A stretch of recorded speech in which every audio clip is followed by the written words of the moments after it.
Please leave a message after the tone. Hello, my name is Adam Sandler, and welcome to So Sandlerous, the Sandman movie podcast. Agabagoo!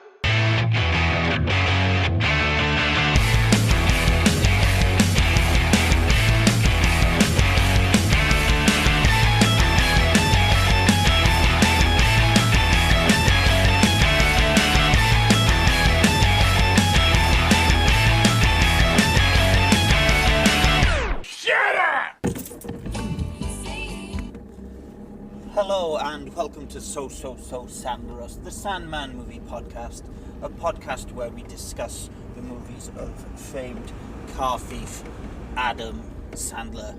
My name is Perry Jones, and as always, I am not joined by my dearest friend Matt Wolstenholme, as his computer is fucked, and I'm currently on a 4-hour-long journey driving across country to see my darling friend.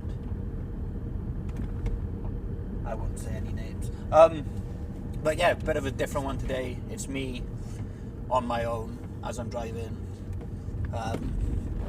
Laptop's away, so I can't see the screen, and my mic is in the cup holder. So it's all pretty safe.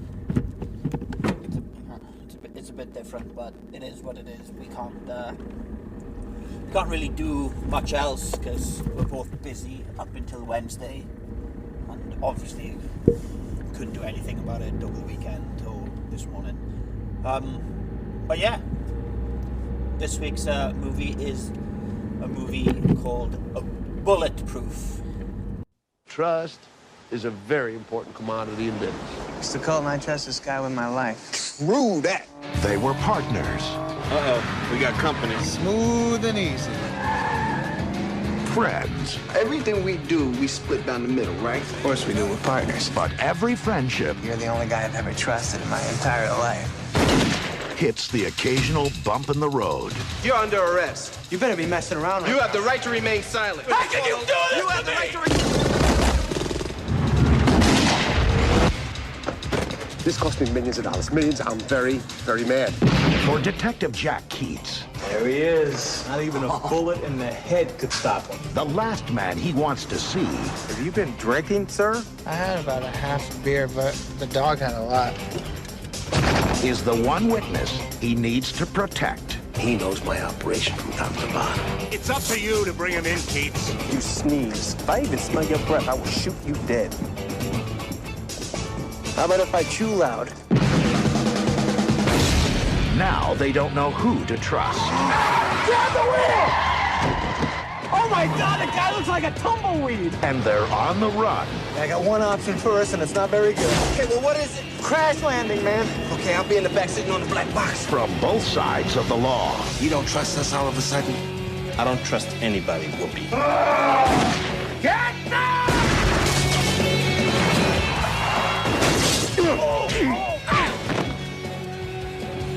I gotta learn how to fight. This is pathetic. Damon Wayans, Don't mind him. He's simple. Adam Sandler, Bet you're glad you gave me that gun. Bulletproof.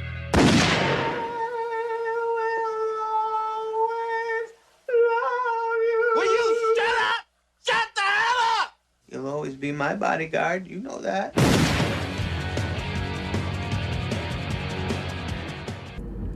So I believe Bulletproof is a 1996 movie. I think it's 1996. Yeah, it's 1996, and it stars Adam Sandler, Damon Wayans, and Oscar nominee James Caan from Elf and The Godfather and a bunch of other stuff. He's a very famous, very good actor, and it's a shame that he was stuck in this shit.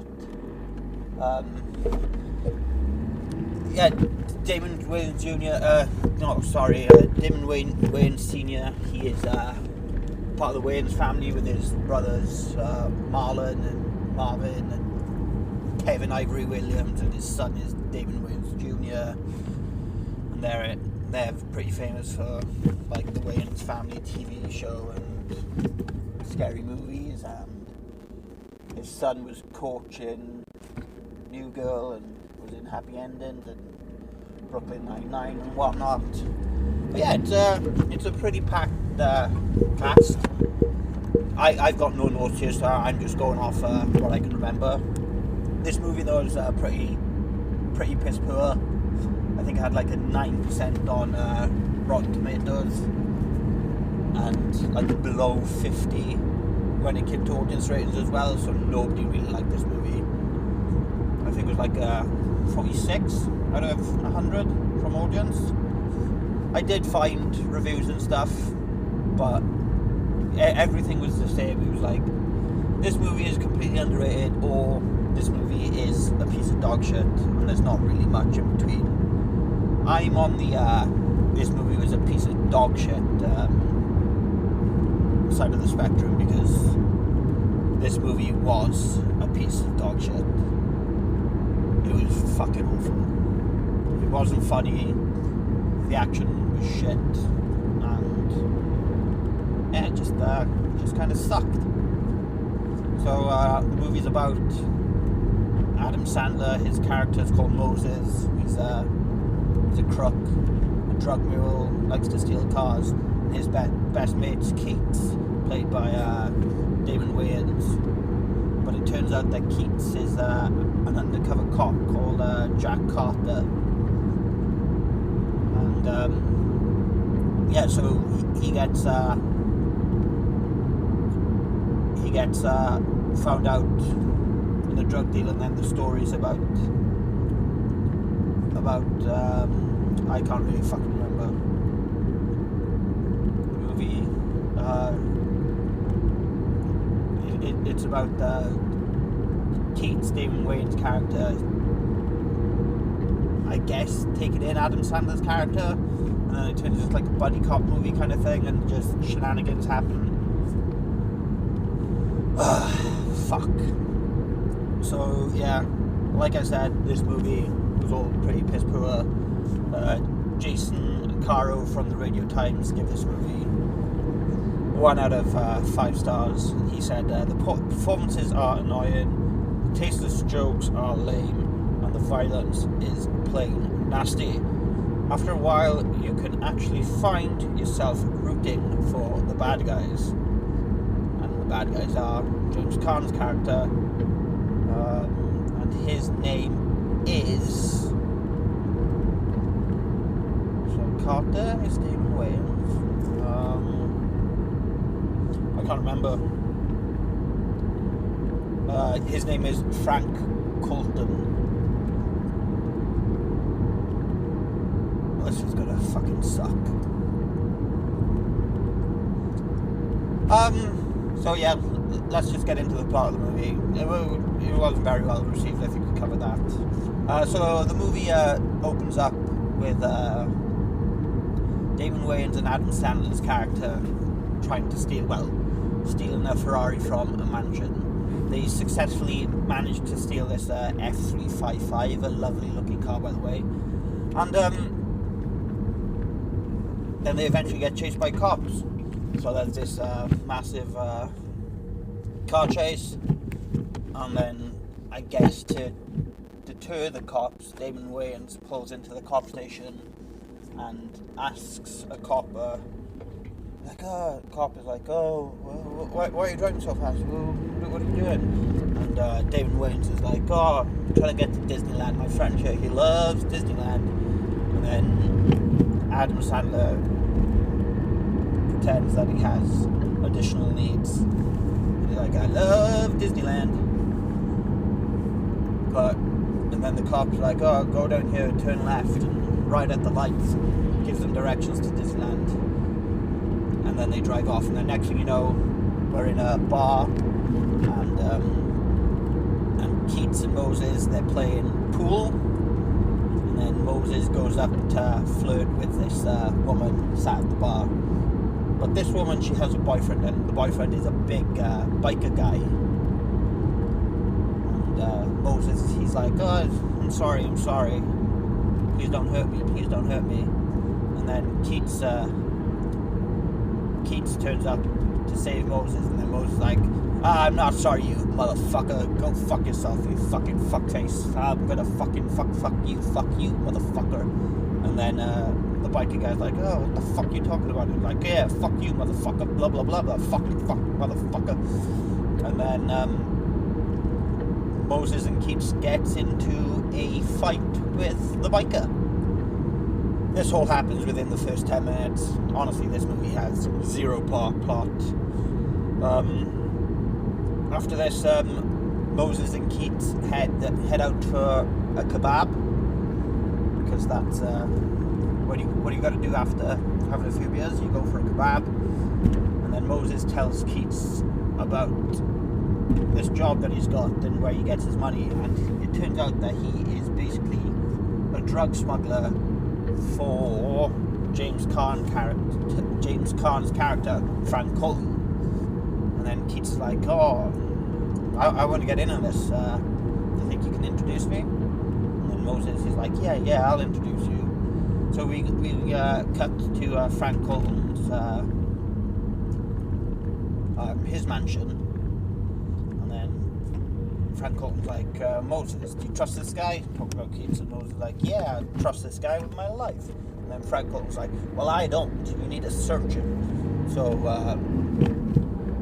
Moses is like, oh no, don't make me search him. If this guy's an undercover cop, I'll suck your dick.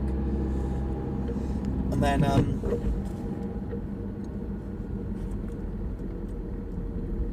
I barely watched this movie. It was rough. And then Moses, he does search him, and it turns out that Keats is clean. And then because he's clean, Frank Colton trusts him to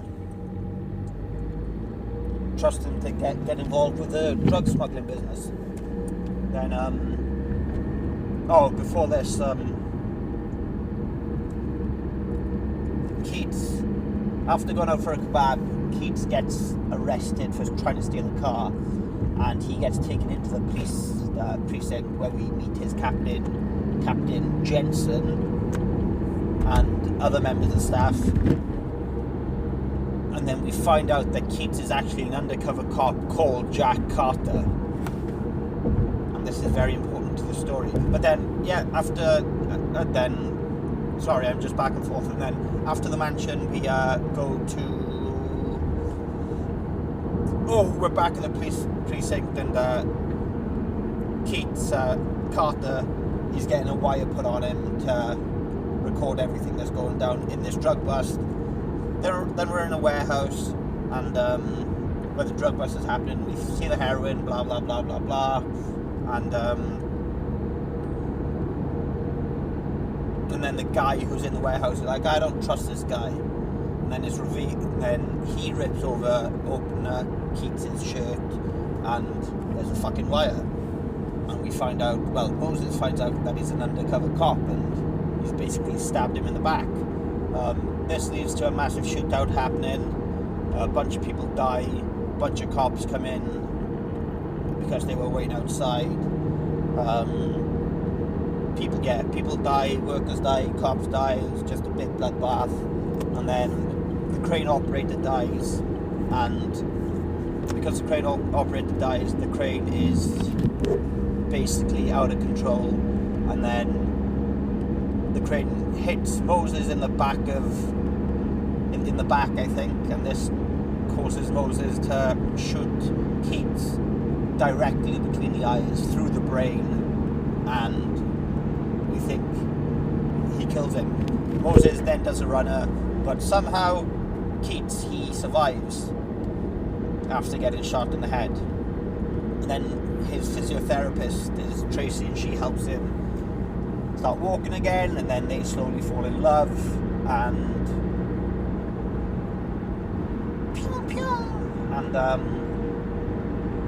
and then Keats is just back.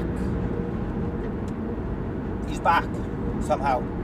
Then Moses, he has a dog which he picked up from the drug bust, and then as he just starts drinking, and then he gets arrested on the side of the road, and the police have been like, have you been drinking? And Moses is like, no, I just had one bottle of beer, officer. But the dog, he drunk alone. And then, he gets arrested, taken into jail, and then it's discovered that Moses is in jail, and he has all the information on Frank Colton. So Jensen tells Keats, who's now Jack Carter, I think it's Jack Carter. Jensen tells Carter that he's got to help escort Moses from jail to bring him back to the precinct to get information about Colton's work and the whole drug dealing situation. So originally he's like, nah, I don't want to do that. Motherfucker shot me in the back of the in the head. He almost killed me. And then he finally gives in because a bunch of people call him a chicken, pretty much. So Carter goes to get Moses from jail, and then they go to an airstrip to jump on a plane to bring him back to wherever they are. I think they're in LA, and I think he was discovered in like New Mexico or something. And then so as they're jumping on the plane, there is a big ambush because Colton's men have found out that Moses has been escorted, so they want to kill him before he can give away any information. So they show up to the airfield. They start shooting a bunch of people, like coppers. They all go down, and Carter and Moses get to the plane. The plane starts to take off, and it is discovered as the plane takes off, the pilot is shot and killed by Colton's men. So as this is discovered, the plane starts to do a nosedive, and then Moses is like, I fly planes, I got my 10,000 hours, just let me fly this plane. And Jack Carter's like, no, I don't believe you, just let me fucking fly the plane. So eventually Carter's like, yeah, fly the plane, but as Moses starts to fly the plane runs out of fuel because the fuel tanks have been shot. Yeah. And then, because the fuel tanks have been shot, the plane the plane basically has to do a crash landing, and they crash in the middle of the desert over the edge of a cliff, and they have to balance the plane correctly, or they'll fall off the edge of the cliff. And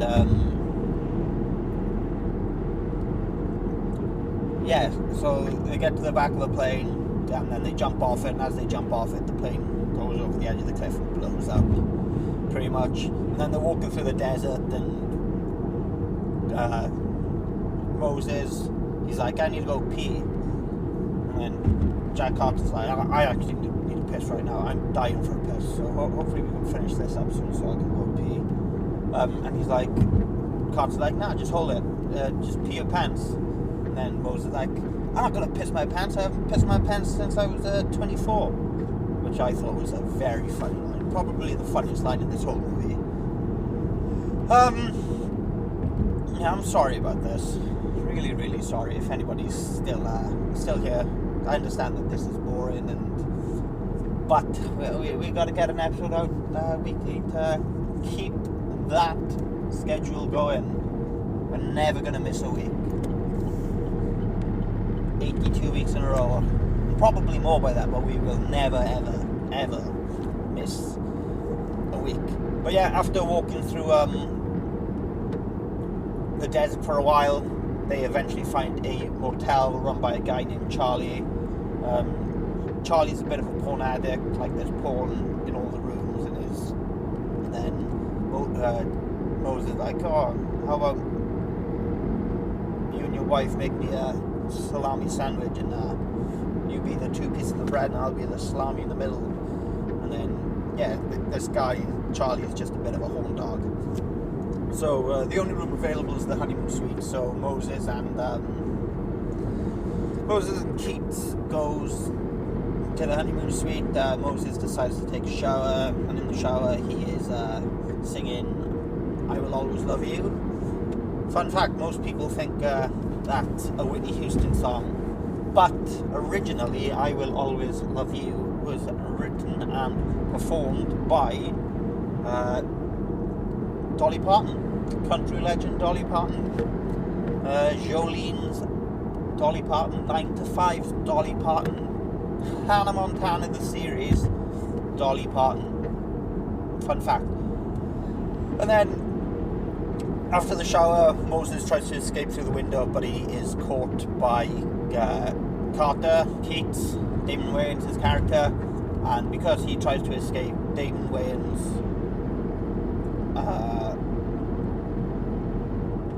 handcuffs him to the toilet bowl. As he's handcuffed to the toilet bowl, Damon Wayans goes to bed, and then Colton's men show up for another shootout.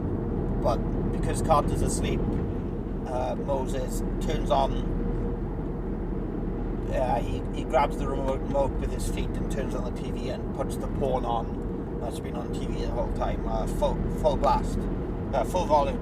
And because the moaning and groaning is so loud, it wakes up Damon Wayans' character, and then he is saved because as he wakes up, gunshots start and he goes under the bed. So yeah, Colton's men are shooting up the place. Moses and Keats, they escape with the help of Charlie. Charlie is he's the motel manager. So they jump in his car and then they have another car chase like through the woods. And because Charlie knows the woods like the back of his hand, he manages to trap Colton's men in different traps around the woods, like quicksand, and he makes people drive off the edge of the cliff and whatnot. And then there's a line in this bit, and Keats, Carter, he says to Charlie, like, "Charlie, have you got a Woody whilst doing this?" And Charlie's like, "No, I had that beforehand." So yeah, Charlie is just completely erect in this scene for the entire thing, which I thought again was quite funny. After the motel, they go to a garage. Yeah, they're dropped off at a garage, and Carter rings his precinct, and he mentions the name of one of his bosses. I can't remember his name, but Colton is like, Moses is like, "Oh, I remember every name in Colton's book. I think the guy you just spoke to might be a mole, and the guy on the inside for Colton." And Carter's like, "Nah, don't be so stupid. That's not a thing." And then they arrange to get picked up. So 2 FBI agents pick them up the following day, and one of these agents is called like Derek something. I can't remember what it was. Derek.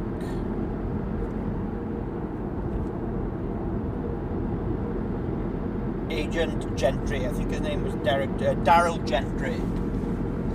And so they get picked up by Daryl Gentry and another agent, and then Moses is like, Gentry, I know that name. Carter, I know the name Gentry. And then it clicks that, oh shit, maybe he does know all the names in the book. So Carter just punches Gentry in the head, and then Keats and then Moses and Carter basically just throw these guys out of the car and then take the car back to their original precinct. Then Carter rings up in the precinct, Carter rings up his girlfriend Tracy, and who's on the phone? Dun dun dun. It's Colton. So Colton is like, if you want to have your girlfriend back, you got to bring me Moses. And then Carter's like, yeah, okay, I can do that, whatever.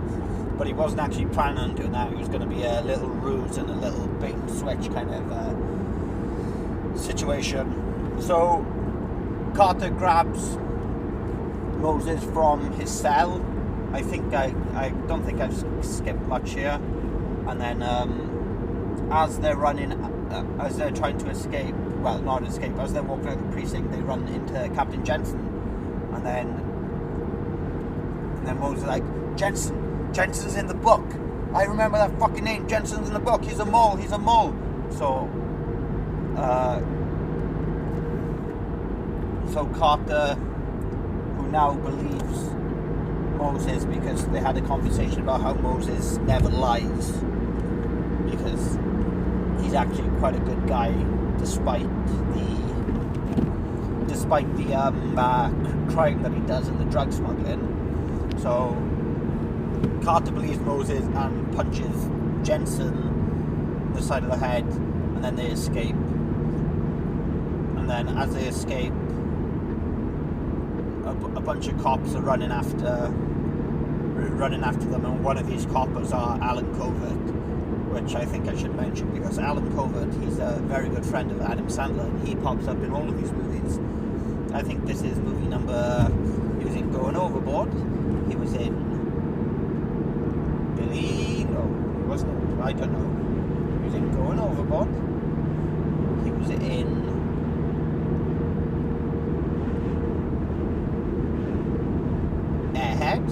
he was in Happy Gilmore as Otto, and now he's back in this, and he pops up all the time. So yeah, that's the Alan Covert segment of our podcast. But yeah, then they go to a strip bar, and then Carter's like, oh yeah, Moses, by the way, let's go save Tracy, but I gotta hand you over. And he's like, no, what the fuck? And then he's like, yeah, okay, let's do an old bait and switch. So they go to Colin's house, and then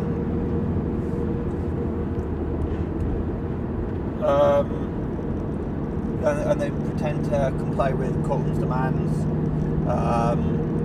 and somebody pulls a gun, and then there's a big shootout, a bunch of people die again.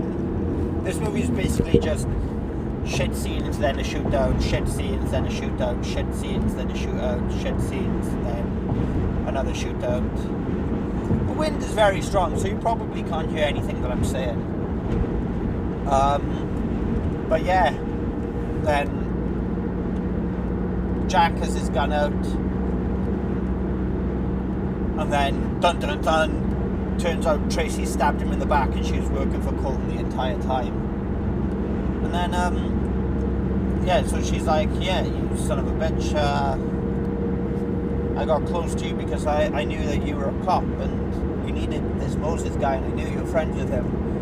So everything I did was a lie. I worked for Colton on the inside. And then Jack's like, oh, well, why you got to do this, lady? You hurt my feelings. And then Moses comes out of nowhere and he hits the gun out of Tracy's hand and picks it up, and then Tracy might get shot. I don't know. Tracy, somebody goes to shoot Carter. Moses jumps in front of the bullet. Then Colton goes to shoot Carter again, and then Moses just shoots Colton in the head and kills him. Just kills him dead. Then he grabs the book, grabs Carter's book, I think. Yeah, he grabs Carter's book, gives it grabs Colton's book, gives it to Carter, and he's like, all the names you need are in this book. And then Carter's like, oh, thanks. I'm gonna let you do a runner and not come after you. You saved my life, you're a hero, pretty much. And then he's like, what are you gonna do with your life? He's like, I'm gonna go, and then Moses is like, I'm gonna go to Mexico and become a bullfighter. They're paid pretty well. And then you're like, oh, cool. And then the end of the movie is Moses, he's in Mexico with his mother, and Carter comes to visit him, and he's a successful bullfighter. The end. I think I covered more stuff then. Like, honestly, it was such a nothing movie. Not much happened. It wasn't very funny. It's not as good as what we've had before. It's not as bad as what we've had before. But yeah, it's just not. There's not really much to it. I understand why this bombed and why nobody really thought that it was a good idea to do. But yeah, honestly, it's kind of shit. So our rating system on this podcast is how many sandbags out of 10, and what kind of flood could those sandbags stop. I can't really remember my ratings from before, but I'm probably going to give this movie like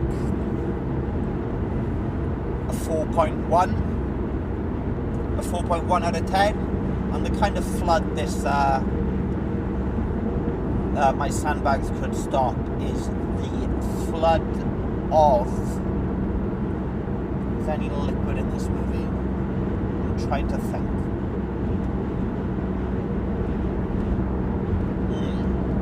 I don't think there is. It could stop the flood of kebab juice that's at the start of that's coming off the kebab at the start of the movie, or the flood of certain sauces that you put in your kebab. Yeah, we'll go with that. They can, my 4.1 sandbags can stop the flood of sweet chili sauce that you add to your kebab after a night out. A couple of pieces of trivia for this movie off the top of my head, and goofs that I can try to remember. There's a sequel to this movie that came out 2 years ago. It, again, apparently not very good. It was directed DVD. I can't remember who stars in it, but it's called Bulletproof 2, and Sandler and Wayans' character, they've both been recast by two D-list celebrities and actors. Piece of trivia I've got here is Ice-T was originally supposed to star in this movie instead of Wayans, but Wayans, he's an SNL alumni as well.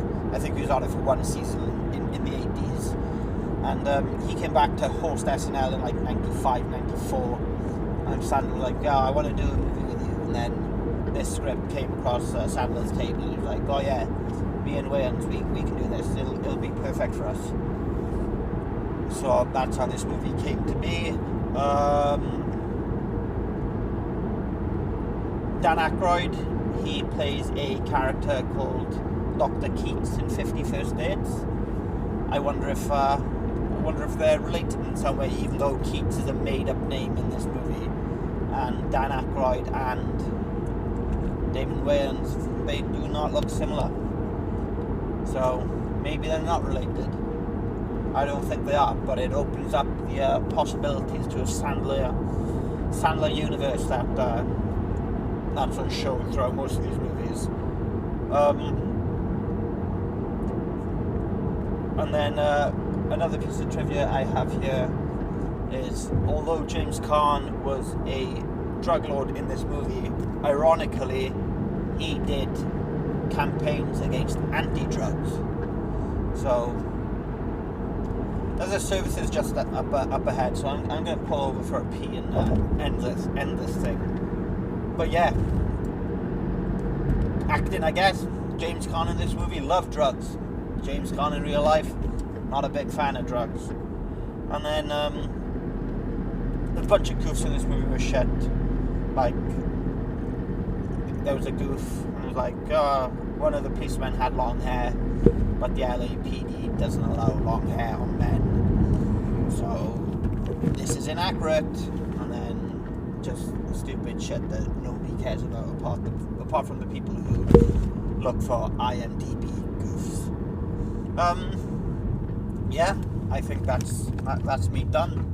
Sorry that it's been such a strange episode, such a shit episode. I tried my best to remember most of this movie off the top of my head. I did manage to get some notes up towards the end to help me out, but yeah, it was pretty shit. So yeah, I'm just pulling into the services now, and I'll park up, and then we'll end this thing. If you want, leave us a 5-star review on Apple Podcast and Spotify. We've had a couple of reviews this week that I was going to read out, but we'll keep those until next week. So leave a 5-star review and write something nice, or write whatever the fuck you want, and we'll read it out on the podcast. Follow us on our Instagram and our Twitter. That's where you're going to keep up to date with us and our latest episodes at Sandlerous Pod.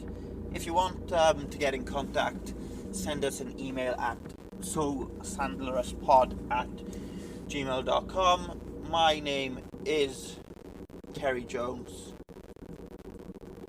Our movie next week, which is probably the last time, this is probably the last time we can do something like this.